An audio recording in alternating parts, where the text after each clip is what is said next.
إن الحمد لله نحمده ونستعينه ونستغفره ونؤمن به ونتوكل عليه ونعوذ بالله من شرور أنفسنا ومن سيئات أعمالنا من يهده الله فلا مضل له ومن يضلله فلا هادي له ونشهد أن لا إله إلا الله وحده لا شريك له ونشهد أن سيدنا ومولانا محمدا عبده ورسوله أما بعد فأعوذ بالله من الشيطان الرجيم بسم الله الرحمن الرحيم الحمد لله رب العالمين الرحمن الرحيم مالك يوم الدين إياك نعبد وإياك نستعين اهدنا الصراط المستقيم صراط الذين أنعمت عليهم غير المغضوب عليهم ولا الضالين وقال الله تبارك وتعالى في مقام آخر وَلَقَدْ آتَيْنَاكَ سَبْعًا مِنَ الْمَثَانِي وَالْقُرْآنَ الْعَظِيمِ صدق الله العظيم اللهم صل على سيدنا ومولانا محمد وعلى آل سيدنا ومولانا محمد وبارك وسلم وصل عليه۔ واجب الاحترام محترم سامعین و ناظرین کرام، آج کی نشست میں ہم سورہ فاتحہ کی اہمیت اور فضیلت پر چند باتیں بیان کریں گے۔ اللہ جل جلالہ قرآن پاک کا فہم، قرآن پاک پر عمل اور قرآن پاک کی دعوت کو عام کرنے کی توفیق نصیب فرمائے۔ قرآن پاک کی ترتیب میں، قرآنی ترتیب میں سورہ الفاتحہ کو پہلی سورہ کا درجہ حاصل ہے، لیکن اس اعتبار سے کہ اس سورہ کی ایک الگ سے اہمیت، مقام اور فضیلت ہے،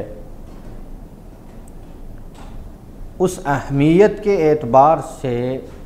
سورہ فاتحہ کا مقام دیگر قرآن مجید سے ہٹ کر الگ ہے اور انتہائی عظمت والا ہے۔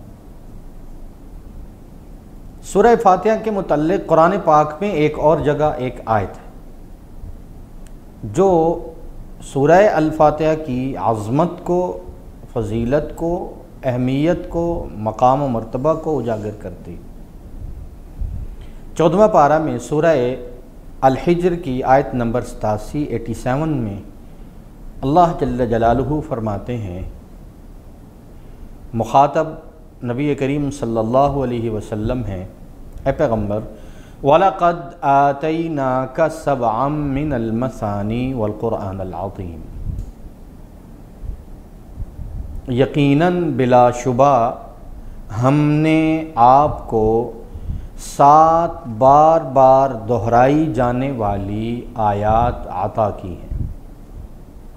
والقرآن العظیم، اور قرآن العظیم الگ سے عطا کیا ہے۔ قرآن عظیم کے تعارف اور اس کی فضیلت کے ساتھ، اس کے ذکر کے ساتھ ان 7 آیات کا تذکرہ اللہ جل جلالہ نے الگ کیا ہے، اور ان الفاظ سے وَلَقَدْ آتَيْنَاكَ سَبْعًا مِنَ الْمَثَانِي، 7 بار بار دہرائی جانے والی آیات، 7 آیات والی سورہ الفاتحہ ہے، اور دہرائے جانے سے مراد بڑی عظمت، بڑا مقام یہ ہے کہ کائنات کی کوئی نماز اور کسی بھی نماز کی کوئی بھی رکعت سورہ الفاتحہ سے خالی نہیں ہے۔ ہر نماز کا حصہ، وہ فرض ہوں، واجبات ہوں، وہ نوافل ہوں، وہ وتر ہو، وہ تہجد ہو، وہ سنتیں ہوں، اور ان نمازوں کی کوئی بھی رکعت ہو، پہلی ہو، دوسری ہو، تیسری ہو، چوتھی ہو، کوئی رکعت ایسی نہیں جن کا افتتاح سورہ الفاتحہ سے نہ ہو۔ 7 بار بار دہرائی جانے والی آیات، الگ سے ایک شان سے اللہ جل جلالہ نے سورہ الفاتحہ کی ان 7 آیات کا نام لیا ہے۔ وَلَقَدْ آتَيْنَاكَ سَبْعًا مِّنَ الْمَثَانِي، اس سے مراد سورہ الفاتحہ ہے۔ پھر اس کی عظمت اس کے ناموں سے ظاہر ہے۔ احادیث میں، ذخیرہ احادیث میں بہت سارے نام سورہ الفاتحہ کے موجود ہیں، جیسا کہ ایک نام معروف ہے الفاتحہ، قرآن کی افتتاح بھی اسی سورہ سے، نماز کا افتتاح بھی اسی سورہ سے، ہر رکعت کی ابتدا بھی اسی سورہ سے۔ پھر اس کا ایک نام ہے سورہ الحمد، اللہ کی مکمل حمد و ثنا، اللہ کی تعریف، جس کے ایک ایک آیت سے، ایک ایک لفظ سے اللہ کی حمد و ثنا ظاہر ہوتی ہے۔ اللہ کے حمد و ثنا کا خوبصورت ترانہ ہے سورہ الفاتحہ۔ سورہ الفاتحہ کا ایک نام سورہ الدعاء، یہ اول تا آخر اللہ کی حمد و ثنا کے ساتھ دعا بھی ہے۔ اس کا بہت بڑا حصہ حمد و ثنا پر مشتمل ہے اور ایک حصہ اللہ سے دعا پر، ایاک نعبد و ایاک نستعین کے ساتھ، اہدنا الصراط المستقیم صراط الذین انعمت علیہم غیر المغضوب علیہم ولا الضالین، یہ دعا کا حصہ ہے۔ پھر اسے ایک نام دیا گیا ہے حدیث شریف میں فاتحۃ الکتاب اور ام الکتاب، پورے کتاب کی بنیاد، قرآن کا مصدر، قرآن کی بنیاد، قرآن کا خلاصہ، قرآن کا متن، سارا کا سارا قرآن سورہ الفاتحہ کی تشریح ہے۔ یہ فاتحۃ الکتاب کیسے ہے، اس کو ہم یہی سمجھ لیتے ہیں۔ اللہ جل جلالہ نے اسے 7 آیتیں کہا ہے، سورہ الفاتحہ کو 7 آیتیں، اور خلاصہ قرآن، متن القرآن، فاتحۃ الکتاب، ام القرآن، سورہ الدعاء، سورہ الشفاء، سورہ الحمد، یہ قرآن کی بنیاد اور قرآن کا متن یوں ہے کہ سورہ الفاتحہ کی 7 آیات دراصل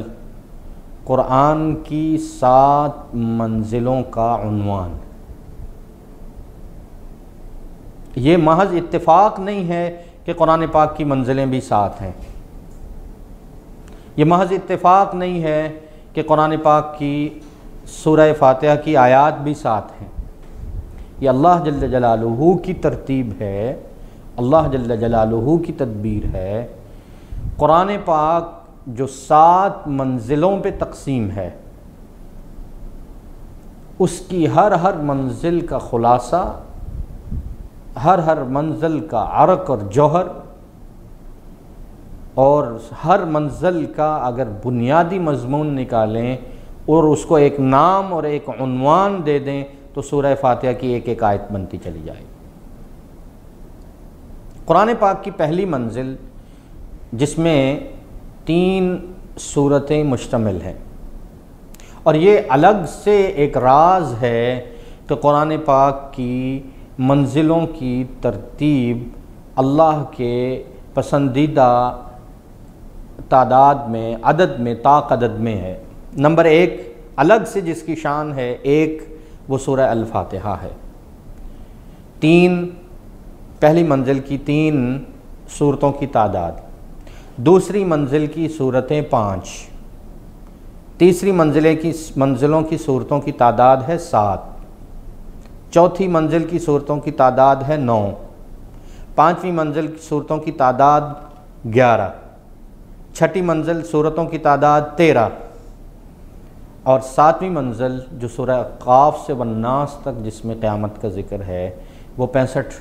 سورتوں پر مشتمل ہے۔ لیکن یہ طاق عدد 1، 3، 5، 7، 9، 11، 13 تک یہ اسی ترتیب سے چلتا ہے کہ اللہ کو طاق عادت پسند ہے۔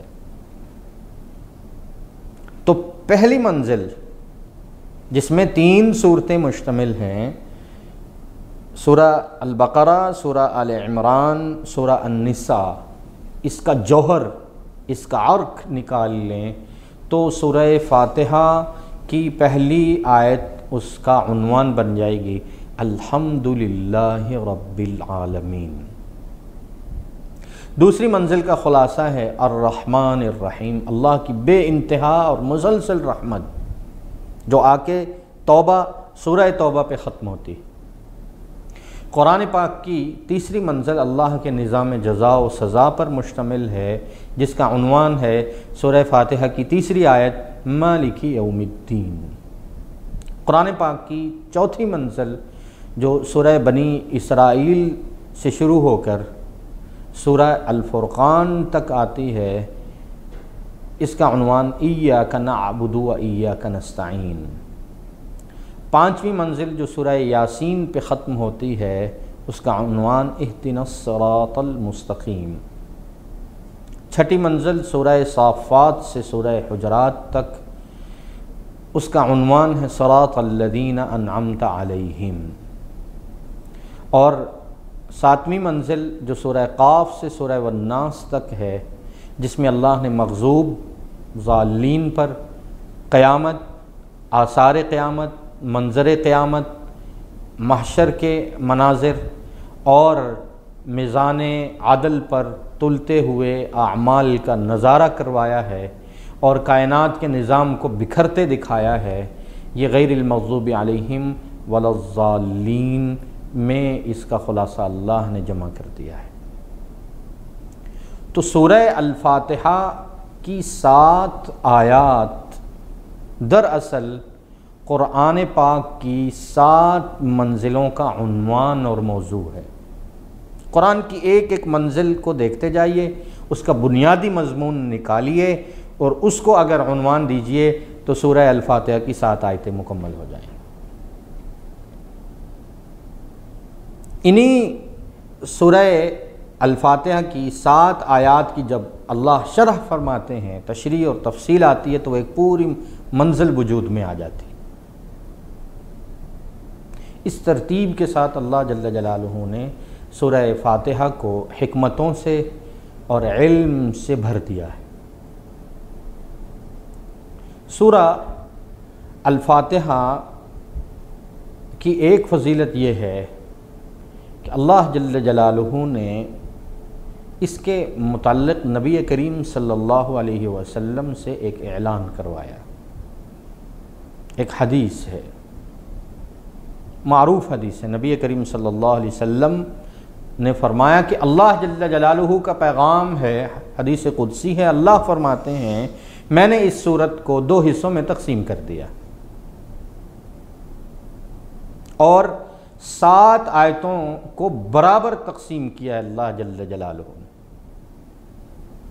3.5 آیات اللہ کی حمد و ثنا اور اللہ کی تعریف و توصیف پر مشتمل ہے اور 3.5 آیات انسانی ضروریات پر، انسان کی دعاؤں پر، اس کے احوال پر، اللہ سے تعلق اور سائل ہونے کے درجے میں اللہ سے جو مانگا جائے اس کی تفصیل پر مشتمل ہے۔ 3.5 آیات جس میں اللہ جل جلالہ کی حمد ہے، الحمدللہ رب العالمین، الرحمن الرحیم، مالک یوم الدین، 3 مکمل، اور چوتھی آیت کو اللہ نے تقسیم کر دیا، آدھی اللہ کے لیے ہے، آدھی اللہ کی مخلوق کے لیے ہے۔ ایاک نعبد و ایاک نستعین میں ایاک نعبد عبادت اللہ کی ہے، و ایاک نستعین اور استعانت اس کے مخلوق کی ہے۔ عبادت حق اللہ کا ہے اور استعانت مدد طلب کرنا یہ شیوا اللہ کے بندوں کا ہے۔ اور اس سے آگے انسان کہہ رہا ہے اے مالک اہدنا الصراط المستقیم صراط الذین انعمت علیہم غیر المغضوب علیہم ولا الضالین۔ یوں اس صورت کو عابد اور معبود کے درمیان، ساجد اور مسجود کے درمیان، آقا اور مالک کے درمیان، خالق اور مخلوق میں اللہ نے تقسیم کر دیا ہے۔ میرے اور میرے بندے کے درمیان میں نے اس صورت کو تقسیم کیا ہے۔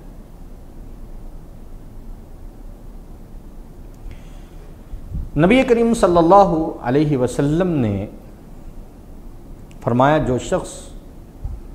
عبادت کے لیے کھڑا ہو اور سورہ فاتحہ کی تلاوت نہ کرے اس کی نماز نہیں۔ عبادت میں نماز کا جوہر اللہ کی حمد و ثنا کا ترانہ، اللہ سے استعانت اور مدد طلب کرنے کا بہترین ذریعہ سورہ الفاتحہ ہے۔ اور احادیث میں نبی کریم صلی اللہ علیہ وسلم نے اسے شفا کا درجہ دیا، سورہ الشفا۔ کتنے ہی احادیث میں ایسے واقعات ہیں جسمانی امراض کے لیے اللہ کے پیغمبر، اللہ کے حبیب نبی کریم صلی اللہ علیہ وسلم نے سورہ فاتحہ کا پڑھنا تجویز فرمایا، خود پڑھا، اور صحابہ کرام رضوان اللہ علیہم اجمعین اس سے شفا پاتے تھے۔ صحیح بخاری میں ایک طویل قصہ صحابہ کرام رضوان اللہ علیہم اجمعین کا مذکور ہے۔ ایک سفر میں انہوں نے ایک بیمار کا علاج صرف سورہ الفاتحہ سے کیا، اور رسول اللہ صلی اللہ علیہ وسلم کو آ کے خبر دی، اور نبی کریم صلی اللہ علیہ وسلم نے فرمایا آپ نے درست کیا، یہ شفا ہے۔ اس کے علاوہ اگر اس کے مضامین پر غور کیا جائے تو پورے قرآن کے مضامین، پورے قرآن پر ایک نظر، پورے قرآن کی ایک فہرست اور پورے قرآن کا ایک خلاصہ ان آیات میں جھلکتا ہے۔ الحمدللہ رب العالمین، تمام حمد و ثنا، تعریف و توصیف اس اللہ کے لیے ہے جو تمام جہانوں کا مالک، مختار، آقا، الرحمن الرحیم، تمام جہانوں کا وہ مالک الرحمن ہے، انتہائی درجے کا مہربان رحمت کرنے والا، الرحیم جس کی رحمت میں تسلسل ہے، الرحمن انتہائی رحمت والا، الرحیم مسلسل رحمت کرنے والا،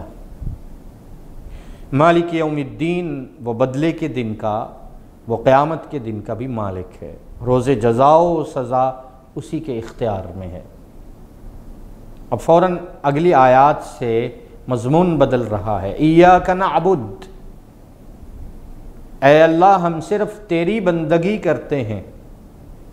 تو ہمارا مالک، آقا، ہم تیرے بندے، وَإِيَّاكَ نَسْتَعِينُ، اور ہم صرف تجھ ہی سے مدد حاصل کرتے۔ اهدنا الصراط المستقیم، اے ہمارے مالک ہمیں سیدھے راستے کی ہدایت، سیدھے راستے پر چلنے کی توفیق عطا فرما۔ کون سا سیدھا راستہ؟ صراط مستقیم۔ اللہ نے اس کا خلاصہ ان الفاظ میں ارشاد فرمایا، صراط الذین انعمت علیہم، ان لوگوں کا راستہ جن پر تو نے انعام کیا، منعم علیہم کا راستہ، انبیاء و صدیقین کا راستہ، شہداء و صالحین کا راستہ، غیر المغضوب علیہم ولا الضالین، نہ کہ ان لوگوں کا راستہ جن پر تیرا غضب اترا اور جو راستے سے، صراط مستقیم سے، راہ ہدایت سے بے راہ ہوئے، گمراہ ہوئے۔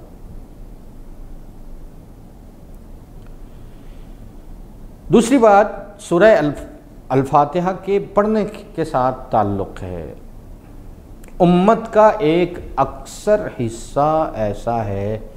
جو سورۃ فاتحہ کو سنت طریقے سے نہیں پڑھتا۔ نبی کریم صلی اللہ علیہ وسلم نے سورہ فاتحہ کی فضیلت میں ایک حدیث ارشاد فرمائی جس میں سورہ فاتحہ کے پڑھنے کا ذکر ہے، اور ایک بہت بڑی شان اور مقام اللہ نے بیان کیا۔ وہ یہ ہے کہ قرآن پاک کی کوئی آیت ایسی نہیں جس کے بارے میں رسول اللہ صلی اللہ علیہ وسلم نے بحق رسالت، بعنوان رسالت، یہ فرمایا ہو کہ اللہ فلاں آیت کا جواب دیتے ہیں، ہم قرآن پڑھتے ہیں، اللہ سے گفتگو کرتے ہیں، اللہ ہم سے مخاطب ہوتے ہیں، ہم اللہ کے کلام کو سنتے ہیں، اللہ نے جو دعائیں سکھائیں وہ ہم اللہ سے قرآن میں مانگتے ہیں، ربنا آتنا فی الدنیا حسنہ، ربنا ظلمنا انفسنا، ربنا حب لنا من ازواجنا۔ لیکن کوئی دعا ایسی نہیں جس پر یہ، یا کوئی آیت ایسی نہیں جس پر یہ دلیل ہو کہ جب انسان اس زمین پہ، اس دھرتی پہ، روئے زمین پہ بیٹھ کر کوئی آیت، کوئی دعا پڑھتا ہو، اللہ اس کا جواب دیتے ہوں لازماً، سوائے سورہ الفاتحہ کی کہ اس کی ایک ایک آیت کا جواب اللہ جل جلالہ خود دیتے ہیں۔ یہ حدیث شریف میں نبی کریم صلی اللہ علیہ وسلم نے فرمایا، اذا قال العبد، جب انسان کہتا ہے الحمدللہ رب العالمین، تو اللہ فرماتے ہیں فرشتوں سے، ملائکہ سے، جو ملا الاعلیٰ میں اللہ کے مقربین ہیں، جو حملۃ العرش ہیں، اللہ ان سے کہتے ہیں حمدنی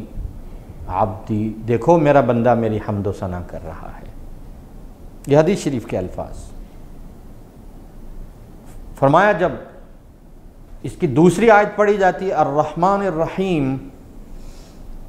اللہ فرشتوں سے کہتے ہیں دیکھو میرے بندے نے الرحمن الرحیم کہہ کر میری حمد و ثنا کی حد کر دی۔ جب بندہ کہتا ہے، حدیث شریف میں آتا ہے مالک یوم الدین، وہ بدلے کے دن کا، روز جزا و سزا کا مالک و مختار ہے، تو اللہ فرماتے ہیں دیکھو میرے بندے نے میری بزرگی بیان کی اور اپنے کاموں کو میرے سپرد کر دیا۔ جب پڑھتا ہے ایاک نعبد و ایاک نستعین، اے اللہ ہم تیری ہی عبادت کرتے ہیں اور تجھ ہی سے مدد مانگتے ہیں، تو اللہ فرماتے ہیں میرے بندے نے میری عبادت کی ہے اور مجھ سے مانگا ہے، اور میں نے اپنے بندے کو وہ دیا جو اس نے مانگا۔ اہدنا الصراط المستقیم کا بھی یہی جواب آتا ہے، میرے بندے نے صراط مستقیم مانگی، میں نے اسے صراط مستقیم عطا کر دی۔ صراط الذین انعمت علیہم کا جواب آتا ہے، میرے بندے نے منعم علیہم، انعام یافتہ لوگوں کا راستہ مانگا، طلب کیا۔ وَلِعَبْدِي مَا سَأَلْ، میرے بندے نے مجھ سے جو مانگا میں نے اس کو اس کی توفیق دے دی۔ جب آدمی کہتا ہے غیر المغضوب علیہم ولا الضالین، اے اللہ مجھے مغضوب علیہم، جن پر تیرا غضب، تیری لعنت، تیرا غیظ اترا، وہ یہودی، وہ بنی اسرائیل، وہ مغضوب علیہم، اے اللہ مجھے ان کے راستے پر مت چلا، مجھے ضالین اور عیسائیوں کے راستے پر نہ چلا، یہود و نصارہ کے راستے پر نہ چلا۔ تو حدیث شریف میں آتا ہے اللہ فرماتے ہیں وَلِعَبْدِ مَا سَأَلْ، میرے بندے نے جو مانگا میں نے اسے عطا کیا۔ اور جیسے ہی سورہ فاتحہ ختم ہوتی ہے، فرشتوں کی ایک جماعت، فرشتوں کا ایک ہجوم، جن کا کام کیا ہے، کوئی فرشتے عبادت کے لیے ہیں، کوئی رکوع میں ہے تو ہمیشہ رکوع کے لیے ہیں، کوئی بیت اللہ کی نگرانی کے لیے ہیں، اللہ کا ایک نظام ہے۔ فرشتوں کی ایک تعداد ایسی ہے جن کا اور کوئی کام نہیں۔ اللہ قرآن پاک کے ایک مقام میں سورہ مومن کی 5ویں آیت میں ارشاد فرماتے ہیں الذین یحملون العرش ومن حولہ یسبحون بحمد ربہم ویستغفرون للذین آمنوا، کچھ حاملین عرش فرشتے اور اس کے ارد گرد فرشتے ایسے ہیں جن کا کام کیا ہے، یسبحون بحمد ربہم، اپنے رب کی تسبیح و تعریف حمد بیان کریں، ویستغفرون للذین آمنوا، زمین میں جتنے انسان مومن بس رہے ہیں ان کے لیے توبہ اور استغفار کریں۔ وہ فرشتوں کی ایک تعداد ایسی ہے، رسول اللہ صلی اللہ علیہ وسلم نے فرمایا جو سورہ فاتحہ جیسے ہی ختم ہوتی ہے اللہ ان سے کہتے ہیں میرے بندوں کے ساتھ آمین کہو۔ نماز میں جب سورہ فاتحہ پڑھی جاتی تو نبی کریم صلی اللہ علیہ وسلم نے فرمایا نماز میں سورہ فاتحہ پڑھنے کے بعد جب مومن کہتا ہے آمین، فرشتے اس کے ساتھ کہتے ہیں آمین۔ من وافق تامینہ تامین الملائکہ، جس کی آمین فرشتوں کی آمین کے موافق ہو گئی، اللہ اس کے پہلے تمام گناہوں کو معاف فرما دیں، اس کی مغفرت ہو جائے۔ ایسی دعا، ایسی سورہ، اس لیے کہ اللہ ہر آیت کا جواب دیتے ہیں۔ الحمدللہ رب العالمین آیت کا جواب آتا ہے، الرحمن الرحیم مالک جواب دیتا ہے۔ بندہ کہتا ہے مالک یوم الدین، ایاک نعبد و ایاک نستعین، اہدنا الصراط المستقیم، صراط الذین انعمت علیہم غیر المغضوب علیہم ولا الضالین۔ تو ہر آیت کا جواب اللہ کی طرف سے آتا ہے۔ ایسی سورہ جس کے ایک ایک جملے پر، ایک ایک آیت پر پڑھنے والے کو اللہ جل جلالہ کا جواب اترتا ہو، یہ وہ عظیم الشان سورہ ہے۔ اسی لیے رسول اللہ صلی اللہ علیہ وسلم نے سورہ فاتحہ کو پڑھنے کا طریقہ بتلایا۔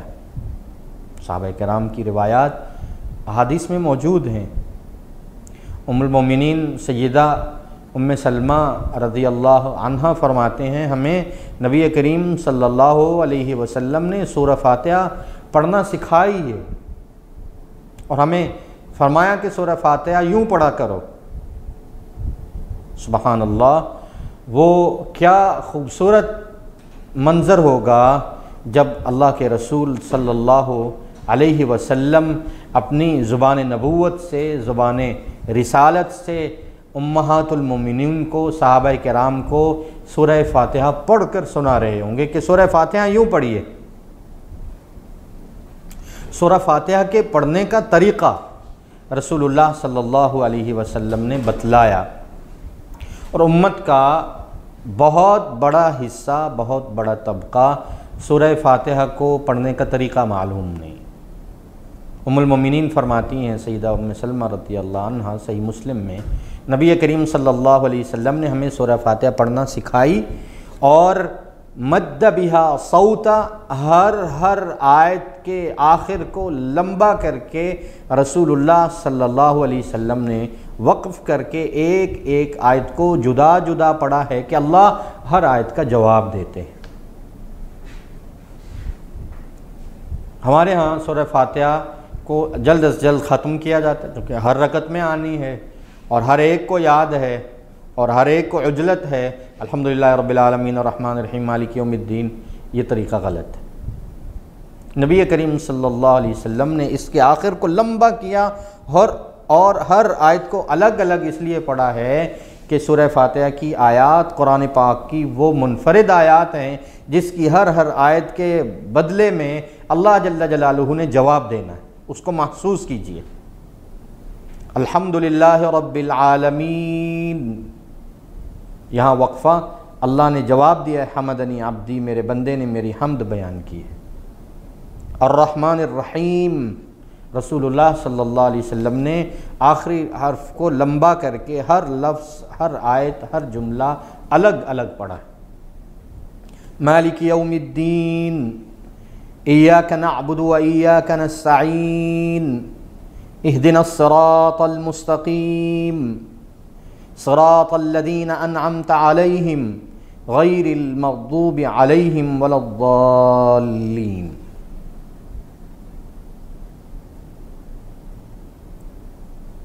ناظرین و سامعین کی آسانی کے لیے نبی کریم صلی اللہ علیہ وسلم نے جیسے سورہ فاتحہ پڑھ کر سنائی اور تربیت دی، سورہ فاتحہ کو ایک بار میں اس طرح تلاوت کر دیتا ہوں جس طرح نبی کریم صلی اللہ علیہ وسلم نے اس کی قرأت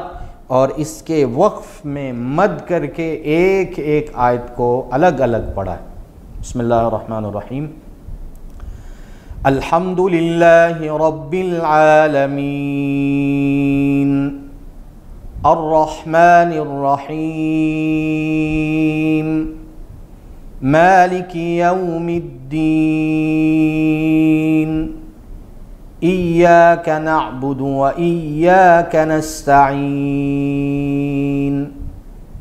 اهدنا الصراط المستقیم صراط الذین انعمت علیہم غیر المغضوب علیہم ولا الضالین۔